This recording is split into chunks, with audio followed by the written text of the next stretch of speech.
bringing you the news and information you need from the people making a difference. This is Comcast Newsmakers. Welcome to Comcast Newsmakers. I'm Steve Mumm. Great to have you along this hour. We're on location at McCarthy Athletic Center on the Gonzaga campus. A lot of great things happening at this school.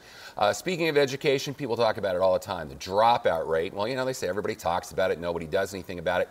Not true. And Dr. John Sunderland, Dean of the School of Education at Gonzaga, is here with me this hour. John, good to see you, actually, Steve. thanks for coming back. We talked before on a focus study you're doing on the dropout rate in Spokane County around the country. It's something like 1 in 3. It's just a big, nasty number. But I don't want to focus on that. You're doing something very exciting. I think, in fact, the whole country may be watching in terms of a turnaround program at Sunnyside High School. Tell us what you're up to down there. Well, actually, Steve, thanks again for inviting me back.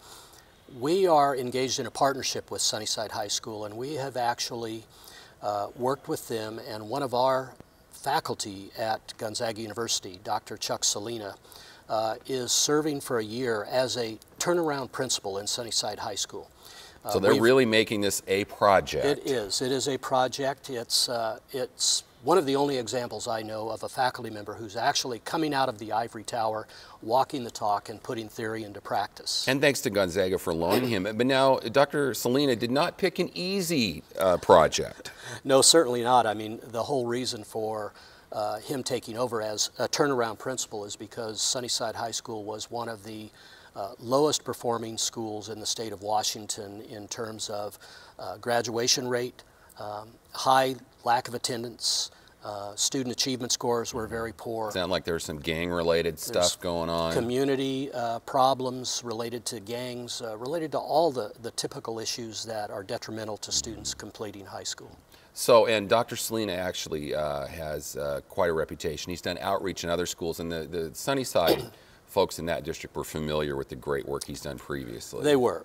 Chuck had done some in-servicing there with their faculty and staff prior to their selection of him as to serve in this principalship role. They are very impressed with him, not only his knowledge, but his engagement and his passion for this kind of work. And as an outgrowth of that, he immediately made some pretty significant changes in how that school functioned as an organization and also in the classroom. He did. In order to change the culture at the school, he had to shake them up. The first thing he did was close the campus so that students could not get away during any free activities. He worked with the unions and extended the school day so that they have what they call grizzly time. It's a noontime required tutorial service for those students who are not performing well in classes. So if your test scores are low, you get mandatory tutoring during the lunch hour. That's right. They find you and escort you into your, to meet with your advisor, your tutor, or the faculty in the areas where you're non-performing. And they lengthen the school day. Yes. They lengthen the school day by an hour. They change their sports schedules so it would not interfere with this additional activity.